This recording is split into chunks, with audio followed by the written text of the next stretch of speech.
সরকারি সাদত কলেজের হিসাব বিজ্ঞান বিভাগের অনার্স তৃতীয় বর্ষের আমার প্রিয় ছাত্রছাত্রী, সবাইকে আজকের অনলাইন ক্লাসে স্বাগত। আশা করি তোমরা সবাই ভালো আছো এবং এই করোনার মধ্যে করোনার যে স্বাস্থ্যবিধি, অর্থাৎ যে স্বাস্থ্যবিধি মেনে আমাদের সবাইকে জীবনযাপন করতে হবে, সবাই সেই স্বাস্থ্যবিধি মেনেই জীবনযাপন করছো এবং একই সাথে এর মধ্যে আমাদের যেটি সবচেয়ে বড় কাজ, অর্থাৎ আমাদের পড়ালেখা, সেটিও আমরা খুব সুন্দর এবং সুষ্ঠুভাবে চালিয়ে যাচ্ছি। তো আজকের অনলাইন ক্লাসে আশা করি সবাই তোমরা প্রস্তুত আছো। তো এই অনলাইন ক্লাসের আজকে তোমাদের বিষয় হচ্ছে ব্যবসায় ও বাণিজ্যিক আইন। এই বইয়ের আমাদের যে চ্যাপ্টারটি আজকে আমি তোমাদের সামনে উপস্থাপন করব সেটি হচ্ছে হস্তান্তরযোগ্য দলিল আইন। এই বিষয়ের উপর আমাদের আজকের আলোচনা। তো এই দলিল সম্বন্ধে বলতে গেলে প্রথমে যেটি বলতে হয় সেটি হচ্ছে আমাদের প্রাচীনকালে যখন ব্যবসা বাণিজ্যের খুব বেশি প্রসার হয়নি, তখন ব্যবসা বাণিজ্য ছিল মোটামুটি খুব ছোট আকারে এবং অনেকটাই ব্যক্তিকেন্দ্রিক, অর্থাৎ ব্যক্তি তার কায়িক পরিশ্রমের মাধ্যমে, অর্থাৎ পেশি শক্তির মাধ্যমে কায়িক পরিশ্রম করে যে পরিমাণ পণ্যদ্রব্য উৎপাদন করত, সেই পরিমাণ পণ্যদ্রব্য তার চাহিদার পরিপ্রেক্ষিতে পাশাপাশি ছোট ছোট হাট বাজার ছিল। সেই ছোট ছোট হাট বাজারেই সেই পণ্যদ্রব্যগুলো বিনিময় করত অর্থের বিনিময়, যেটি বিনিময় মাধ্যম হিসেবে যখন যেটা প্রচলন ছিল, সেই প্রাচীন যুগে এইভাবেই লেনদেনগুলো সম্পন্ন হতো। অর্থাৎ ছোট ছোট পরিসরে উৎপাদনও খুব কম হতো এবং বিনিময়টাও, অর্থাৎ অর্থের বিনিময়ে যে পণ্যদ্রব্যের যে বিনিময় হতো তার পরিমাণও ছিল খুবই অল্প। তো এরপরে উৎপাদন যখন যান্ত্রিকীকরণ হয়, অর্থাৎ ব্যবসা বাণিজ্যেরও খুব প্রসার লাভ করে, গ্লোবালাইজেশন যে শব্দটি আমরা সবাই মোটামুটির সাথে সবাই পরিচিত, এর মাধ্যমেও ব্যবসা বাণিজ্যের কিন্তু ব্যাপক প্রসার লাভ করে। বিশেষ করে উৎপাদন ব্যবস্থায় যান্ত্রিকীকরণ এর মাধ্যমেও উৎপাদনের পরিমাণ খুব বেশি হারে বৃদ্ধি পায় এবং বাজারটাও খুব সম্প্রসারিত হয়। তো সেই সম্প্রসারিত বাজারে লেনদেনের পরিমাণও খুব বেশি পরিমাণ হয় এবং বেশি পরিমাণ হওয়ার জন্যই যে বিনিময়ের মাধ্যম, যেটিকে আমরা অর্থ হিসেবে আখ্যায়িত করতে পারি, সেই অর্থের পরিমাণ, লেনদেনের মাধ্যম হিসেবে অর্থের লেনদেনের পরিমাণটা খুব বৃদ্ধি পায়। এজন্য আমাদের পরবর্তীতে যেহেতু বিকল্প হিসেবে, অর্থের বিকল্প হিসেবে পরবর্তীতে কিছু ছোট ছোট দলিল বিনিময়ের মাধ্যম হিসেবে ব্যবহার করা হয় অর্থের বিকল্প হিসেবে। তো অঙ্গীকারপত্র ছোট আকারে তখন ব্যবহার করা হতো, এই হস্তান্তরযোগ্য দলিল হিসেবে, অর্থের বিকল্প হিসেবে এটি ব্যবহার করা হতো। তো পরবর্তীতে আমরা যেটি একটু আগে বললাম যে কালক্রমে যখন ব্যবসা বাণিজ্যের খুব প্রসার লাভ করে, তখন আরও কিছু দলিল এই হস্তান্তরযোগ্য দলিল হিসেবে ব্যবহার করা হতো। বিশেষ করে ব্যাংক ব্যবস্থার উন্নয়ন, এর ফলে আমাদের আরেকটি দলিল ব্যবহার করা হতো যেটিকে আমরা বলি চেক। সে চেকটি এখনও প্রচলিত আছে। এরপর বৈদেশিক বাণিজ্যের প্রসার লাভ করার জন্য এই ব্যাংক ব্যবস্থার মাধ্যমেই আরেকটি দলিলের উদ্ভব হয়, যেটিকে আমরা বলি বিনিময় বিল। তো এই দলিলগুলোই ঠিক ওই পর্যায়ে ব্যবহার করা হতো। এর জন্য নির্দিষ্ট কোনো আইন ছিল না। তো পরবর্তীকালে আমাদের এদেশে ব্রিটিশ সরকার এই উপমহাদেশে যে সমস্ত দলিলগুলো হস্তান্তরযোগ্য দলিল হিসেবে ব্যবহার করা হতো, সেই দলিলগুলোকে একটা সুষ্ঠু কাঠামোর মধ্যে নিয়ে আসার জন্য, অর্থাৎ এই লেনদেনগুলোকে সুষ্ঠু কাঠামো বা সুষ্ঠু পরিচালনার স্বার্থে, অর্থাৎ একটি আইনি কাঠামোর মধ্যে নিয়ে আসার জন্য 1881 সালে হস্তান্তরযোগ্য দলিল আইন নামে একটি আইন প্রচলন করে। এর মাধ্যমে আমাদের কি কি দলিলগুলো হস্তান্তরযোগ্য দলিল হিসেবে আখ্যায়িত করা হবে সেটি আইনের মধ্যে বলা হয়েছে, অর্থাৎ তার বৈশিষ্ট্যগুলো কি হবে, এর মাধ্যমে কিভাবে লেনদেন করা যাবে, অর্থাৎ আইনি একটা ভিত্তি প্রদান করা হয়। এটা 1881 সালে আমাদের এই হস্তান্তরযোগ্য দলিল আইনের প্রচলন এই উপমহাদেশে হয়ে থাকে। যদিও এর বাইরেও আমরা 1881 সালে হস্তান্তরযোগ্য দলিল আইনে আমরা প্রথমে যেটি আলোচনা করতে পারি সেটি হচ্ছে যে এই 1881 সালের আইনে হস্তান্তরযোগ্য দলিল বলতে আসলে কী বোঝানো হয়েছে। তো সে আইনে কী বলা হয়েছে সেটির দিকে আমরা একটু লক্ষ্য করি। তা আমাদের 1881 সালের আইনে হস্তান্তরযোগ্য দলিল বলতে আসলে কি বোঝানো হয়েছে সেটি হচ্ছে যে আমাদের প্রাপকের নির্দেশ মতো কোনো ব্যক্তিকে অথবা বাহককে প্রদেয় অঙ্গীকারপত্র, বিনিময় বিল এবং চেককে হস্তান্তরযোগ্য দলিল বলে। অর্থাৎ আমাদের 1881 সালের আইনে হস্তান্তরযোগ্য দলিল বলতে তিনটি বিষয় অর্থাৎ অঙ্গীকারপত্র, বিনিময় বিল এবং চেককে বোঝানো হয়েছে। তো সেই হিসেবেই আমাদের এই দেশে তিনটি জিনিস হস্তান্তরযোগ্য দলিল হিসেবে ব্যবহার করা হয়। তবে এর বাইরেও বাংলাদেশে আরও কিছু বিষয় বা আরও কিছু জিনিস আমাদের হস্তান্তরযোগ্য দলিল হিসেবে ব্যবহার করা হয়ে থাকে। বিশেষ করে আমরা লভ্যাংশ পরোয়ানা, চালানি রসিদ, দেশীয় হুন্ডি, এই বিষয়গুলো যদিও আইনের মধ্যে নেই, কিন্তু এগুলো আমাদের বাংলাদেশের বিজ্ঞ বিচারকগণ যারা আছেন তারা এই তিনটি বিষয়ের বাইরেও এই বিষয়গুলোকে হস্তান্তরযোগ্য দলিলের মর্যাদা প্রদান করেছে, যেগুলো আমাদের বাংলাদেশে হস্তান্তরযোগ্য দলিল হিসেবে ব্যবহার করা হয়ে থাকে। তো আমরা যদিও অঙ্গীকারপত্র, বিনিময় বিল বা চেক কাকে বলে মোটামুটি আমাদের একটু ধারণা আছে। তো তবুও আমরা দেখি যে 1881 সালের আইনে এই যে আমরা বললাম যে এই আইনে অঙ্গীকারপত্র, বিনিময় বিল এবং চেককে হস্তান্তরযোগ্য দলিল হিসেবে আখ্যায়িত করা হয়েছে। তো আমরা দেখি আইনে এই তিনটি বিষয়কে কিভাবে সংজ্ঞায়িত করা হয়েছে। আমরা যদিও জানি চেক কাকে বলে, বিনিময় বিল কাকে বলে বা অঙ্গীকারপত্র কাকে বলে, যদিও আমরা এগুলো জানি, তবু আমরা একটু সংজ্ঞার দিকে লক্ষ্য করি যে আমাদের এই আইনের মাধ্যমে বা আইনে অঙ্গীকারপত্র বলতে কি বোঝানো হয়েছে। 1881 সালের হস্তান্তরযোগ্য দলিল আইনের 4 ধারায় বর্ণিত আছে যে কোনো নির্দিষ্ট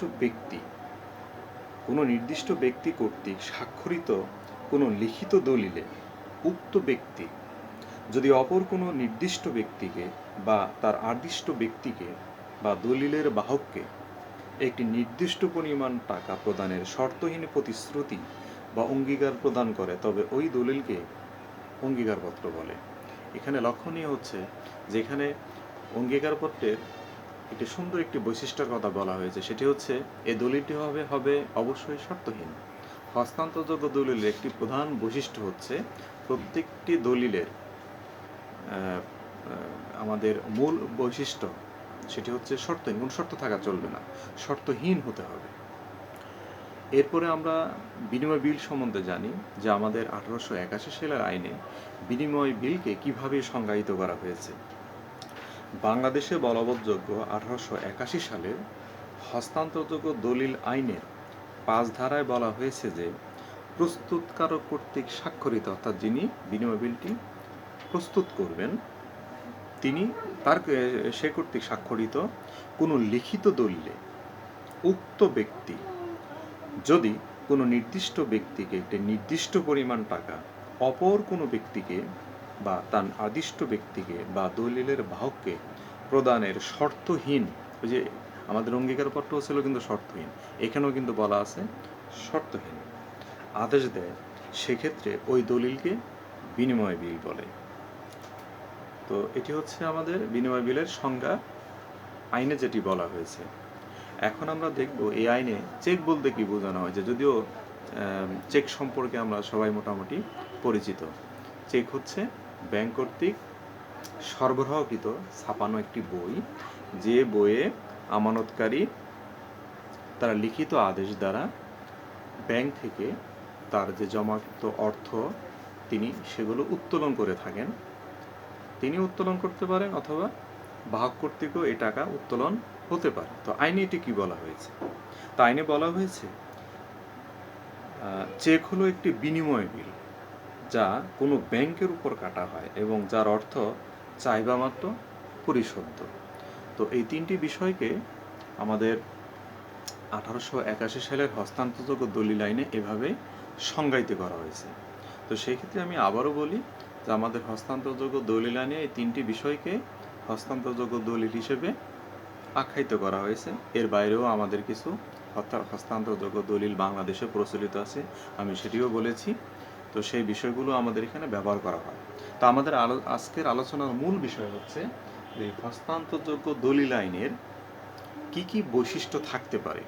আমরা এখন সেই বৈশিষ্ট্যগুলো নিয়েই আলোচনা করব বা আলোকপাত করব।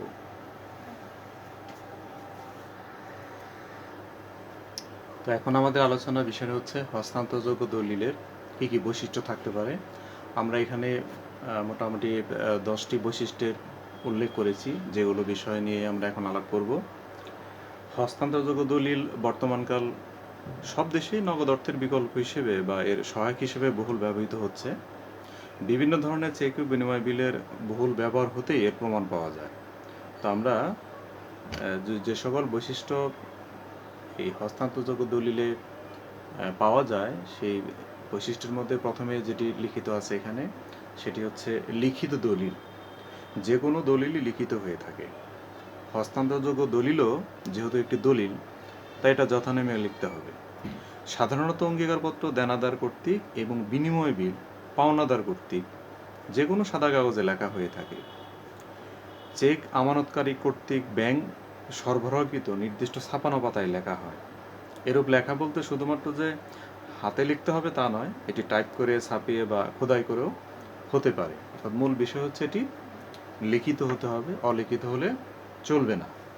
দ্বিতীয় নম্বরে যেটি এখানে বৈশিষ্ট্যের কথা বলা আছে, সেটি হচ্ছে যথাযথ পক্ষ কর্তৃক স্বাক্ষরিত। এরূপ দলিল অবশ্যই প্রস্তুতকারী বা তার পক্ষে আইনানুগ প্রতিনিধি কর্তৃক স্বাক্ষরিত হতে হয়। উল্লেখ, স্বাক্ষরের সাথে এতে তারিখেরও উল্লেখ থাকা আবশ্যক। এরূপ স্বাক্ষর ছাড়া দলিলের কোনো মূল্যই থাকে না। আমি এক্সকে 1 মাসের মধ্যে 10,000 টাকা প্রদান করব, এ মর্মে বি নিজ হাতে কাগজে লিখে দিয়েছে, কিন্তু নিচে কোনো স্বাক্ষর দেয়নি। এটি হস্তান্তরযোগ্য দলিলের কোনোই মর্যাদা পেতে পারে না। তাহলে অবশ্যই এটি স্বাক্ষরিত হতে হবে এবং একই সাথে তারিখেরও উল্লেখ থাকতে হবে। 3 বলা আছে একাধিক পক্ষ, অর্থাৎ হস্তান্তরযোগ্য যে দলিলসমূহ আছে, বিশেষ করে অঙ্গীকারপত্র, বিনিময় বিল এবং চেক, এখানে অবশ্যই একের অধিক পক্ষ থাকবে। সাধারণত দেনা পরিশোধের জন্য এরূপ দলিল লেখা হলে স্বাভাবিকভাবেই এর এক পক্ষ থাকে পাওনাদার এবং অপর পক্ষ থাকে দেনাদার। অঙ্গীকারপত্রে সাধারণত 2টি পক্ষ থাকবে, একজন হচ্ছে অঙ্গীকার দাতা, আরেকজন হচ্ছে অঙ্গীকার গ্রহীতা। বিনিময় বিলে ও চেকে সাধারণত 3টি পক্ষ থাকে, আদেষ্টা, আদিষ্ট এবং প্রাপক। এরপরের যে বৈশিষ্ট্য আমরা আলোকপাত করব সেটি হচ্ছে শর্তহীন প্রকৃতি। আমরা সংজ্ঞার মধ্যেও পেয়েছি, বিশেষ করে বিনিময় বিল এবং অঙ্গীকারপত্রের যে সংজ্ঞা, সেই সংজ্ঞাতেও এই শর্তহীন শব্দটি ব্যবহার করা হয়েছে বা আছে। হস্তান্তরযোগ্য দলিলের এটি একটি গুরুত্বপূর্ণ বৈশিষ্ট্য। অঙ্গীকারপত্রে অঙ্গীকারদাতা অর্থ প্রদানের শর্তহীন অঙ্গীকার প্রদান করে থাকে। বিনিময় বিলে আদেষ্টা আদিষ্টকে অর্থ প্রদানের শর্তহীন নির্দেশ দেয়। ঠিক চেকের ক্ষেত্রে আমানতকারী ব্যাংকের চাহিদা মাত্র অর্থ প্রদানের শর্তহীন নির্দেশ দিয়ে থাকে, অর্থাৎ এখানে কোনো শর্ত জুড়ে দেওয়া হয় না বা থাকে না। 5 নম্বরে যে বৈশিষ্ট্য আমরা আলোকপাত করব সেটি হচ্ছে হস্তান্তরযোগ্যতা। হস্তান্তরযোগ্য দলিল সাধারণভাবে অর্পণের দ্বারা নগদ অর্থের মতোই অনেকটা হস্তান্তরযোগ্য হয়ে থাকে। বাহককে দেয় দলিলের ক্ষেত্রে শুধুমাত্র অর্পণের দ্বারা তা হস্তান্তর করা যায় এবং হস্তান্তর গ্রহীতা এতে সত্ত্ব লাভ করে। আদেশের দেয় হস্তান্তরযোগ্য দলিলের ক্ষেত্রে পৃষ্ঠাঙ্কনের মাধ্যমে তা হস্তান্তর করা যায়। এরপরের যে বৈশিষ্ট্য এখানে উল্লেখ করা আছে সেটি হচ্ছে নির্দিষ্ট পরিমাণ অর্থের উল্লেখ। হস্তান্তরযোগ্য দলিলে অবশ্যই একটি নির্দিষ্ট পরিমাণ অর্থের উল্লেখ থাকে। এরূপ অর্থের পরিমাণ যদি নির্দিষ্ট না হয়, যেমন 1,000 বা 2,000 টাকা প্রদান করুন বা 500 বা 1,000 টাকা পরিশোধ করব, এরূপ নির্দেশ বা অঙ্গীকার সম্বলিত দলিলকে হস্তান্তরযোগ্য দলিল হিসেবে গণ্য করা যায় না। একইভাবে অর্থ ছাড়া অন্য কোনো স্বার্থ বা সম্পদ প্রদানের নির্দেশ বা অঙ্গীকার থাকলে তা হস্তান্তরযোগ্য দলিল হিসেবে গণ্য হবে না। আমাদের এরপরের যে বৈশিষ্ট্যের কথা এখানে উল্লেখ করা আছে সেটি হচ্ছে প্রাপকের নাম উল্লেখ, অর্থাৎ যে কোনো ধরনের হস্তান্তরযোগ্য দলিলেই প্রাপকের নাম উল্লেখ থাকার প্রয়োজন পড়ে। অবশ্য তৃতীয় কোনো ব্যক্তির নাম উল্লেখ না করে বিনিময় বিল বা চেকের আদেশটা নিজ বা সেলফ শব্দের উল্লেখ করতে পারে। এতে আদেশটা নিজেই প্রাপক হিসেবে গণ্য হয়। অঙ্গীকারপত্রের ক্ষেত্রে প্রতিশ্রুতিদাতা কার নিকট অর্থ প্রদানের প্রতিশ্রুতি দিচ্ছে অবশ্যই তার নাম উল্লেখ করতে হয়, অন্যথায় এরূপ দলিল কোনো আইনগত মর্যাদা লাভ করে না। এর পরের যে বৈশিষ্ট্যের কথা এখানে উল্লেখ করা আছে সেটি হচ্ছে বিহিত মুদ্রায় অর্থ পরিশোধ। হস্তান্তরযোগ্য দলিলের আরেকটি গুরুত্বপূর্ণ বৈশিষ্ট্য হল দেশের অভ্যন্তরে এর অর্থ অবশ্যই বিহিত মুদ্রায় পরিশোধ করতে হয়।